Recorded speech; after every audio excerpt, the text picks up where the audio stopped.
بسم اللہ الرحمن الرحیم کالکفر وبیع الحر وصوم یوم النحر والبیع وقت النداء۔ اب یہاں سے مثالیں دی جا رہی ہیں کہ منہی عنہ نہیں کے اعتبار سے نہیں، قبیح ہونے کے اعتبار سے اس کے اندر قبوح پایا جاتا ہے کیونکہ روکنے والا حکیم ہے، تو اس اعتبار سے جو ہے قباحت کی قسمیں بنتی ہیں، ایک ہے قبیح لعینہ اور ایک ہے قبیح لغیرہ۔ پھر قبیح لعینہ کی دو بنتی ہیں، وضعی اور شرعی، اور قبیح لغیرہ کی دو بنتی ہیں، اس کو وصفی اور مجاوری کہا گیا ہے۔ ہر ایک کی مثال دی جا رہی ہے لف و نشر مرتب کے تحت۔ کالکفر جیسا کہ کفر، یہ مثال ہے قبیح لعینہ وضعی کی، ٹھیک ہے۔ بیع الحر یہ قبیح لعینہ شرعی، صوم یوم النحر قبیح لغیرہ وصفی، اور بیع وقت ندا قبیح لغیرہ مجاور۔ سمجھ میں آئے نا، چاروں کی مثالیں دی گئی۔ امثلۃ للانواع الاربعۃ، چاروں قسموں کی مثالیں ہیں، علی ترتیب اللف والنشر، لف اور نشر کی ترتیب پر۔ لف مانے لپیٹنا، نشر مانے کھولنا۔ پہلے چار چیزوں کو ترتیب وار بیان کرے، پھر ان چار چیزوں کی مثال ترتیب وار دیے، تو اس کو بولتے ہیں لف و نشر مرتب۔ فالکفر مثال، کفر مثال ہے اس کی جو قبیح لعینہ ہے، لما قبوح لعینہ وضعا، جو قبیح لعینہ وضعی ہے، لأنہ وضع لمعنى هو قبیح فی اصل وضعہ، والعقل مما یحرمہ،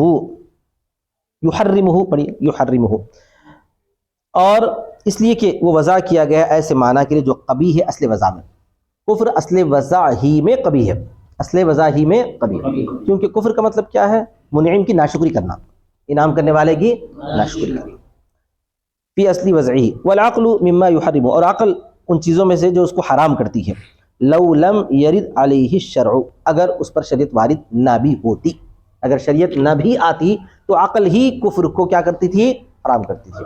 میں جوش کا شعر پڑھا تھا اس سے پہلے، ہم اہل نظر کو ثبوت حق کے لیے اگر رسول نہ ہوتے تو صبح کافی تھی، اگر رسول نہ ہوتے تو کافی تھی۔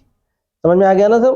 اللہ کے ثبوت کے لیے اگر رسول نہیں بھی آتے دنیا کے اندر، صبح کا جو خوبصورت حسین اور بہترین موسم ہوتا ہے یا صبح کا وقت ہوتا ہے، وہ وقت کو دیکھ کر ہم جو ہے اللہ کی وحدانیت کو مان لیتے، قبول کر لیتے، یہ بولنا چاہتا ہے۔ بہرحال تو عقل سلیم ان چیزوں میں سے جو اس کو حرام قرار دیتی ہے اگر شریعت اس پر وارد نہ بھی ہوتی۔ کیوں؟ لأن قبح کفران المنعم، قبح کفران المنعم، اس لیے کہ منعم کے ناشکری کا قبیح ہونا۔ کیا ترجمہ ہے اس کا؟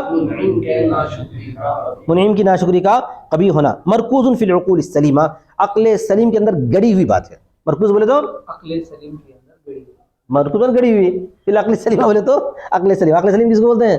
سمجھدار عقل جو صحیح ہے۔ کسی کا عقل خراب ہو گئی تو نہیں بول سکتے، کسی کی عقل اچھی ہو تو ان کی عقلوں میں یہ بات موجود ہے کہ انعام کرنے والے کا شکر ادا کرنا چاہیے۔ ٹھیک ہے بھائی۔ وبیع الحر مثال لما قبوح لعینہ شرعا، اور آزاد کے بیع، آزاد کی بیع، بیع الحر بولے تو آزاد کی بیع، یہ مثال ہے اس چیز کی جو قبیح لعینہ شرعی ہے۔ لأن البیع لم یوضع فی اللغۃ لمعنى ہوا قبیح عقلا، اس لیے کہ بیع نہیں وضع کی گئی ہے لغت میں ایسے معنی کے لیے جو قبیح ہو عقلی طور پر۔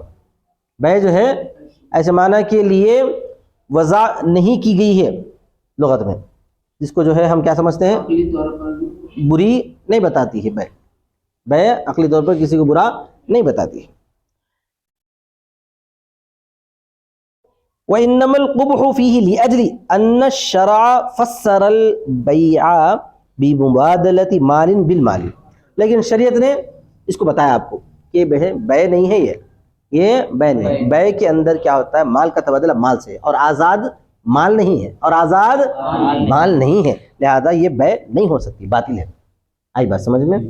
شریعت نے بتایا ہے۔ بیع کا مطلب کیا تھا عام زبان کے اندر؟ کہ آدمی ایک چیز دینا دوسری چیز لے لینا، یہ بیع ہے، چاہے وہ چیز اچھی ہو، چاہے بری ہو، چاہے گندی ہو، چاہے کچھ بھی ہو، لے لینا دے دینا، اس کو کیا بولا گیا تھا؟ بیع بولا گیا تھا۔ لیکن شریعت نے بتایا کہ بیع نام ہے مال کا تبادلہ مال سے، اور آزاد مال ہے کیا؟ نہیں ہے۔ جب آزاد مال نہیں ہے تو یہ بیع نہیں ہے۔ آئی بات سمجھ میں؟ دو چیزیں ہیں بے کے اندر، ایک ہوتا ہے باطل اور ایک ہوتا ہے فاسد. فاسد کا مطلب یہ ہے کہ بے کے اندر دونوں طرف سے مال رہتا ہے لیکن کسی شرط کی وجہ سے وہ بے فاسد ہو جاتی ہے تو وہ ملکیت کا ثبوت دیتی ہے، وہ الگ چیز ہے. یہاں پہ وہ نہیں ہے. یہاں پر کیا ہے بھائی، قبیل عینی کے اندر کیا ہے، دونوں میں سے کسی ایک جگہ مال ہی نہ ہو، دونوں میں سے کسی ایک جگہ مال ہی نہ ہو. آزاد آدمی کو پکڑے بیچ دیے، بچے کو جو ہے نیلوفر دواخانے سے اٹھا لیے بیچ دیے، تو کیا ہے یہ باطل ہے. یہ سمجھ میں آ گیا نا. تو اس کو بولتے ہیں قبیل عینی. کیا بولتے ہیں، یہ سمجھنا فرق باطل میں اور فاسد میں. سمجھ میں آ گیا. فاسد میں کیا ہوتا ہے، بے رہتی ہے، دونوں طرف سے مال رہتا ہے لیکن کوئی شرط ایسی رہتی ہے کہ جس کی وجہ سے فساد آ جاتا ہے. اور بیع الحر، حر کی بے، آزاد کی بے مثال ہے اس چیز کی جو قبیل یعنی شرعی ہے، اس لیے کہ بے نہیں وضع کی گئی لغت میں ایسے معنی کے لیے جو کہ آخری طور پر قبیح ہو. وانما القبح فيه، اور اس میں قباحت ہے لاجل ان شرع فسر البيع بمبادله مال بمال. قباحت تو اس میں اس وجہ سے ہے کہ شریعت نے بے کی تفسیر کر دی ہے مال کے تبادلے سے مال کے ساتھ. والحر ليس بمال عنده، اور آزاد شریعت کے پاس مال نہیں ہے. عنده بولے تو عند الشرع، عنده بولے تو وكذا صلاة المحدث قبیحة شرعا. اسی طرح محدث کی نماز، محدث کی نماز کیا ہے بھائی، محدث کی نماز قبیل عینی ہی ہے. محدث کا نماز پڑھنا یعنی وضو کیا ہوا نہیں ہے لیکن نماز پڑھ رہا ہے، نعوذ باللہ. بلکہ یہاں تک فرمایا گیا ہے کہ کفر کا اندیشہ ہے اگر وہ عمدن نماز پڑھ رہا ہو تو، عمدن پڑھ رہا ہو تو، عمدن پڑھ رہا ہو. اگر عمدن نہیں پڑھ رہا بلکہ جو ہے نماز تو ٹوٹ گئی، اب باہر نہیں جا سکتے بلکہ خالی اٹھک بیٹھک کر رہا، تو یہ نماز تو نہیں پڑھ رہا، یہ نماز تو نہیں پڑھ رہا لیکن نماز جیسا کام کر رہا ہے، یہ بھی اتنا پسند نہیں ہے. لیکن اگر کوئی عمدن نماز پڑھ رہا نعوذ باللہ تو کیا ہے، یہ دین کے ساتھ کھلواڑ ہے. جزاک اللہ کھولنا. اچھا کیا بات، سمجھ گئے بھائی، کیا سمجھے. محدث کا نماز پڑھنا قبیح ہے شرعی طور پر، لأن الشارع اخرج المحدث من ان يكون اهلا لادائها، اس لیے کہ شریعت نے محدث کو نکال دیا اس بات سے کہ وہ نماز کی ادائیگی کا اہل ہو. شارع نے محدث کو نماز کی ادائیگی کے اہل سے باہر نکال دیا ہے. تو اس کے اندر بھی قباحت لعینی پائی جا رہی ہے. قباحت مگر کون بتایا یہ قبیح ہے، بول کے شریعت بتائی، بولو لہذا کیا ہوتا ہے یہ قبیح لعینی شرعی. وصوم یوم النحر، یہ اوپر سے اس کا تعلق ہے. صوم یوم النحر بولو، صوم نہیں، یوم نحر کا روزہ. یوم نحر کا روزہ کیا ہے، قبیح لغیرہ، قبیح لغیرہ، اس کی مثال ہے. لما قبوح لغیرہ، اس چیز کی جو قبیح ہے لغیرہ. وصفی، لغیرہ کے ساتھ ساتھ کیا ہے، لغیرہ وصفی ہے. وصف اس لیے وصفی بولتے ہیں اس کو کہ جب بھی جو ہے یوم نحر آئے گا اگر وہ روزہ رہے تو وہ جو ہے قباحت اس کے ساتھ لگی ہوئی رہے گی، قباحت اس کے ساتھ لگی ہوئی رہے گی. لیکن کبھی قباحت اس کی ذات کے اندر نہیں ہے، نہ روزہ رکھنا برا ہے نہ جو یوم نحر برا ہے، لیکن دونوں کو ایک جگہ جوڑ دیا تو برائی آ گئی. آئی بات سمجھ میں، غیر کی وجہ سے. کیوں غیر بولیں گے اس کو، اس لیے غیر بولیں گے کہ یوم نحر اللہ کی مہمانی کا دن، مہمان نوازی اللہ تعالیٰ فرماتا ہے. تو اس وقت جو ہے مہمان نوازی چھوڑ کے اپن کیا کر رہے ہیں، بھوکے رہ رہے ہیں، تو اللہ تبارک و تعالیٰ کو پسند نہیں آتا. اس وجہ سے اس کے اندر قباحت آئی ہے، ورنہ نہ روزہ قبیح ہے نہ یوم نحر قبیح ہے. سمجھ گئے. یوم نحر کا روزہ یہ مثال ہے لما قبوح لغیر وصفن، اس کی جو وصفی طور پر قبیح لغیر ہی ہے. فإن الصوم فی نفس عبادت اللہ عبادت و امساک للہ تعالی، اس لیے کہ روزہ فی نفسی عبادت ہے اور اللہ تعالیٰ کے لیے رکنا ہے. وإنما يحرم لأجل أن يوم النحر يوم ضیافت اللہ، یوم ضیافت اللہ، اور وہ حرام ہے اس وجہ سے کہ یوم نحر اللہ تعالیٰ کی ضیافت کا دن ہے. وفی الصوم اعراض عنها، اور روزہ رکھنے میں اس سے جو ہے آپ اعراض کرتے ہیں. وهذا المعنى لازم بمنزلة الوصف لهذا الصوم، اور یہ معنی لازم ہے وصف کے درجے میں اس روزے کے لیے. لازم ہے وصف کے درجے میں مطلب یہ وصف ہمیشہ لگا ہوا رہتا ہے، وصف لازم، جیسا کہ انسان کا رنگ وغیرہ ہے، کالا جو ہے وصفی طور پر کالا ہے تو ہمیشہ کالا پن رہتا ہے، حالانکہ کالا پن اس کی ذات کے اندر نہیں ہے شامل. لأن الوقت داخل فی تعریف الصوم، اس لیے کہ وقت روزے کی تعریف میں داخل ہے. وہ وصف الجزئی وصف الکل، اور جز کا وصف کل کا وصف ہے. روزے کی تعریف میں وقت ہے نا، ہاں، تو جب روزے کی تعریف میں وقت ہے تو جو جز کا وصف ہوگا وہ کل کا وصف ہوگا. صوم نحر کا وصف اب کیا ہو جاتا ہے یہاں پہ وقت ہو جاتا ہے، فصار فاسدن، تو یہ فاسد ہو جاتا ہے۔ ولم یلزم بالشروع، اور شروع کرنے پر لازم نہیں ہوتا ہے، شروع کرنے پر بخلاف النظر، برخلاف نظر کے بولتے ہیں، نظر اگر کوئی مان لی تو بھی لازم ہو جاتا ہے، سمجھ میں آ گیا؟ فإنه فی نفسی طاعت، اس لیے کہ وہ فی نفسی اطاعت ہے، ولا فساد فی التسمیہ، اور تسمیہ میں کوئی فساد نہیں ہے۔ نظر مان لینا ٹھیک تھا، مان لیا اس نے، لیکن یوم نہر کی معنی وہ غلطی کیا، یوم نہر کی معنی وہ غلطی کیا۔ وإنما الفساد فی الفعل، فساد تو فعل میں ہے، فساد تو فعل میں ہے۔ جب ان وہ روزہ رکھیے گا اس دن نظر مان کے تو غلطی ہو جائے گی، اگر نہیں رکھے تو جو قضا واجب ہے، اگر رکھ لیے تو غلطی کے ساتھ ادا ہو جاتا ہے، فیجب قضاؤہ، تو اس کی قضا واجب ہے۔ وبخلاف الصلاۃ فی الاوقات مکروہ، اور اوقات مکروہہ میں نماز کے برخلاف، فإنها وإن كانت من هذا القسم أيضا لكن الوقت ليس داخلا في تعريفها ولا معيارا لها فلم تكن فاسدة بل مکروہة۔ برخلاف اوقات مکروہہ میں نماز کی بول رہا ہوں، اوقات مکروہہ میں نماز کا مسئلہ ایسا ہے کہ اوقات مکروہہ میں بھی نماز جو ہے ناپسندیدہ ہے، سمجھ میں آیا، لیکن اس کو وصفی کے درجے میں نہیں دیا جاتا ہے، اس کو کیونکہ معیار نہیں ہے، نماز کے لیے وقت معیار نہیں ہے۔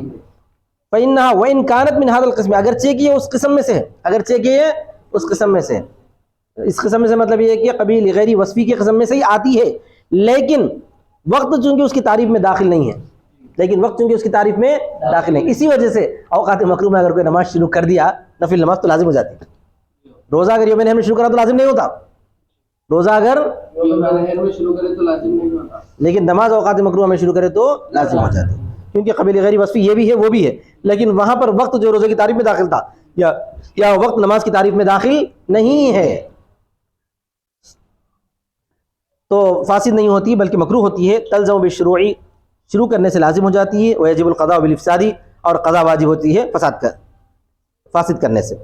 ذرا ٹھیک ہے، تب اور ایک آخری چیز، والبیع وقت النداء، والبیع وقت النداء، والبیع وقت النداء، وقت ندا بیع، والبیع وقت ندا کیا ہے؟ چوتھے کی مثال ہے قبیل غیرہ مجاوری۔ قبیل غیری مجاوری کا مطلب یہ ہوتا ہے کہ کسی چیز میں اس کی ذات کے اندر کوئی قباحت نہیں ہے، غیر کی وجہ سے قباحت ہے، لیکن وہ غیر بھی ہمیشہ ساتھ میں لگا ہوا نہیں رہتا، کبھی آتا ہے کبھی چلا جاتا ہے، تو جس وقت وہ غیر ساتھ میں لگا ہوا آئے گا اس وقت قباحت آئے گی، جب وہ غیر چلا جائے گا تو قباحت بھی ختم ہو جائے گی۔ دیکھیے مثال کے طور پہ یہ مثال ہے قبیل غیری مجاوری کی۔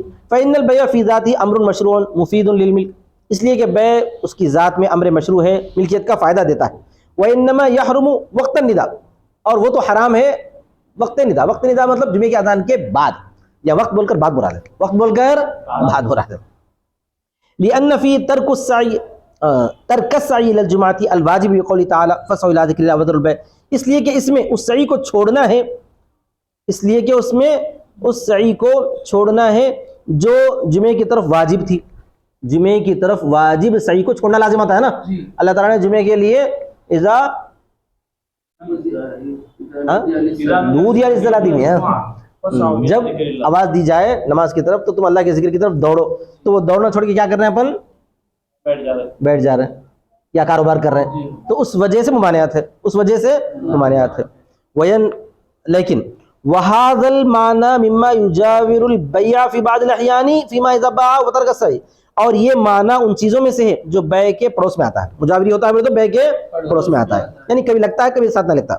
فی بعض الاحیان، بعض اوقات میں، بعض الاحیان بعض اوقات میں، کب؟ اس صورت میں جب کہ بیع کرے اور صحیح کو چھوڑ دے، بیع کرے اور صحیح کو چھوڑ دے تو وہ معنی پایا گیا ہے، یعنی آدمی بیع کر رہا ہے اور صحیح نہیں کر رہا ہے، بیع کر رہا ہے یعنی اذان ہو گئی گھر میں بیٹھ کے کاروبار کر لے رہا، اذان ہو گئی دکان میں بیٹھ کے بیچ رہا، تو بیع کر رہا ہے اور صحیح چھوڑ رہا ہے۔ وَيَنْفَكُ عَنْهُ فِي بَعْضِ الْأَعْيَانِ، اور جدا ہوتا ہے اس سے بعض وقت اوقات میں، بعض اوقات یہ جو غلط معنی ہے وہ جدا ہو جاتا ہے۔ کیسے؟ آدمی جو ہے بیع کر رہا ہے اور صحیح بھی کر رہا ہے، ہو سکتا نہیں ہو سکتا؟ بیع کر رہا ہے اور صحیح بھی کر رہا ہے۔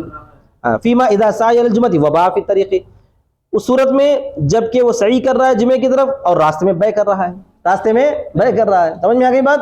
کہ ڈرائیور چلا رہا، دونوں پیچھے بیٹھ کے جو ہے کاروبار کر لے رہے ہیں، کیا برا ہے؟ ایسا جبکہ بین یکون البائع والمشتری راکبین فی سفینۃ، اس طور پر کہ ہو بائع اور مشتری دونوں سوار ہوں فی سفینۃ تذهب الى الجامع، ایک کشتی میں جو جامع مسجد کی طرف جا رہی ہے. اس زمانے میں کشتی کا ذکر کرے انہوں.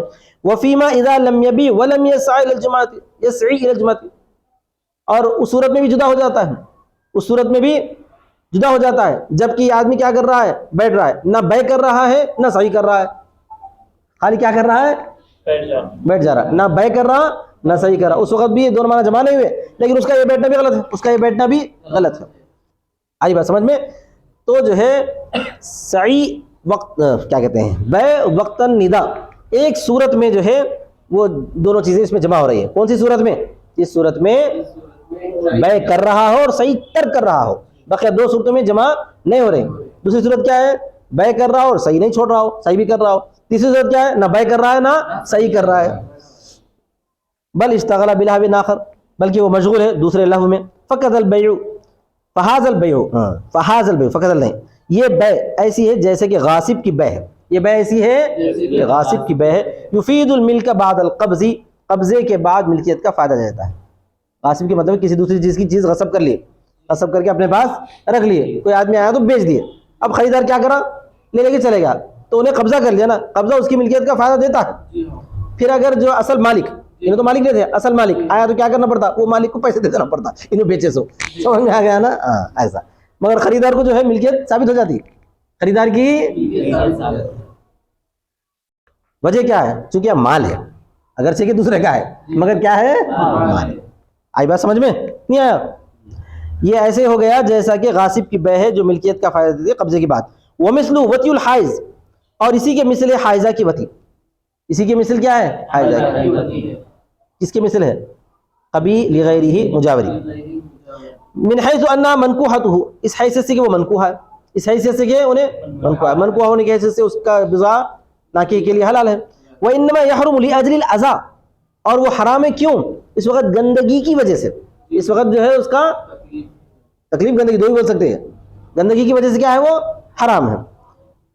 وهو مما يمكن ان ينفك عن الوطی، اور وہ ان چیزوں میں سے جو ممکن ہے کہ وطی سے جدا ہو جائے، وہ ان چیزوں میں سے جو ممکن ہے کہ وطی سے جدا ہو جائے، اس طور پر کہ وطی پائی جائے بغیر اذا کے، اس طور پر کہ اور اذا پایا جائے بغیر وطی کے، اذا پایا جائے بغیر وطی، اذا ہے وہاں پہ انہیں وطی نہیں کر رہا، برابر ہے، ٹھیک ہے. اور جو ہے ٹھیک ہے، والاذا بدون الوطی، اور اذا پایا جائے بغیر وطی کے. وقد الصلاة فی ارض المغصوبہ، اسی طرح غصب کی ہوئی زمین میں نماز پڑھنا، غصب کی ہوئی زمین میں نماز پڑھنا، نماز پڑھنا اچھا فعل ہے، نماز پڑھنا اچھا فعل ہے، لیکن وہاں جو ہے قباحت آئی، کیوں، غیر کی زمین ہے، بلکہ غیر کی زمین ہے جو غصب کی ہوئی ہے، اس واسطے قباحت آ گئی. مگر وہ قباحت ہمیشہ تھوڑی لگی ہوئی رہتی، آپ اس زمین سے ہٹ کے بازو پڑھ لو، نماز حلال ہو جاتی ہے. سمجھ میں آ گیا نا سب؟ ہاں. دوسری چیز یہ ہے کہ زمین تو ویسی جمع، نماز نہیں پڑھے تو ایک ساتھ تو دونوں چیزیں جمع نہیں ہو رہی، تو کبھی وہ چیز جمع ہوتی ہے کبھی جدا ہوتی ہے، اس کو بولتے ہیں قبی لغیری مجاوری. بولیے، آ رہا سمجھ میں؟ وہ ان چیزوں میں سے جو، اسی طرح نماز ہے مغصوبہ زمین میں، یہ مشروع ہے فی ذاتی، مشروع ہے فی ذاتی کا مطلب بذات خود وہ مشروع ہے، اچھی چیز ہے. وَإِنَّمَا تَحْرُمُ لِأَجْلِ الشُّغْلِ مِلْكِ الْغَيْرِ، اور وہ تو حرام ہوئی ہے، وہ تو حرام ہوتی ہے غیر کے ملکیت کے مشغول ہونے کی وجہ سے. بولیے، وہ ہماری ملکیت نہیں ہے، دوسرے کی ملکیت ہے، روڈ کی زمین ہے، پلیٹ فارم تھا، قبضہ کر کے نماز شروع کر دیے. سمجھ میں آ گئی بات؟ بعض مسجدیں ہے حیدرآباد میں مسجد محمد رسالہ بش ویسی ہے، کون سی ہے، اسی گھاٹ کی مسجد میں، بس اسٹاپ پہ ہے، سو کیا نام ہے اس کا، مسجد محمدیہ رسالہ بش. پہلے کیا تھا، وہ خالی جھنڈا ونڈا لگائے تھے وہاں پہ، آہستہ آہستہ کیا کر دیے، مسجد بنا دیے، ایک کمرہ بنائے تھے پہلے، وہ جم کرنے کا کمرہ، اس کے بعد جو ہے ہلو ہلو مسجد بنا دیے. بعد میں رکاوٹ ہو گئی، پولیس والے توڑنے کی کوشش کرے، بعد میں پھر جا کے گورنمنٹ سے بول بتا کے جو ہے اجازت حاصل کر لیے. میں اس وقت تک پڑھے نماز ہو کرنے معلوم، یہ معلوم میرے کو، اور بھی ہے بعض ہے، بعض ہے. تو جب تک غصب کی ہوئی تھی اس وقت نمازیں بھی ہو رہی تھی، غلطی بھی ہو رہی تھی. اب تو خیر اللہ حاصل کر لیے، حکومت سے بول بتا کے کیا بولتے اس کو، پٹا وٹا بولتے نا، ہاں وہ لے لیے. اب وہی سوال آتا ہے، اس سے پہلے پڑھے سو نماز کیا ہے، پڑھے سے نماز ہو گئے، پڑھے سے نماز ہو گئے کراہت کے ساتھ. ٹھیک ہے، سمجھ میں آ گیا نا سب؟ بدونی کیا ہے، لاجل شغلی ملک الغیر، غیر کی ملکیت کے مشغول ہونے کی وجہ سے. وہو مما ينفك عن الصلاۃ، اور وہ ان چیزوں میں سے جو نماز سے جدا ہوتے ہیں. بأن توجد الصلاۃ بدون شغل ملک الغیر، اس طور پر کہ نماز تو پائی جاتی ہے بغیر غیر کی ملکیت کے. میں بولو نا باز وٹ کے پڑھ لو آپ حلال ہو جاتی. بل فی ملک نفسی، بلکہ اپنی ذات کی ملکیت میں. ویوجد الشغل بدون الصلاۃ، اس طور پر کہ مشغول ہو بغیر نماز کے. کوئی غیر کی زمین ہے، نماز نہیں پڑھ رہے، وہاں خالی جا کے بیٹھے ہوئے ہیں، خالی جا کے بیٹھے ہوئے ہیں، تو نماز ساتھ میں لگی ہوئی نہیں ہے، کبھی لگی ہے کبھی جو ہے جدا ہے. بأن يسكن فيه، اس طور پر کہ اس میں سکون رہتے ہوں. ولا يصلى، اور نماز نہ پڑھتے ہوں. تو یہ چاروں چیزوں کی الگ الگ مثالیں دے دی گئی ہیں آپ کو. پہلی چیز ہے قبیل لعینہ وضعی، قبیل لعینہ شرعی، قبیل لغیرہ وصفی، قبیل لغیرہ مجاوری. ان چاروں کے الگ الگ احکامات ہیں، اس کی تفسیر آگے آئے گی. وآخر دعوانا الحمدللہ رب العالمین.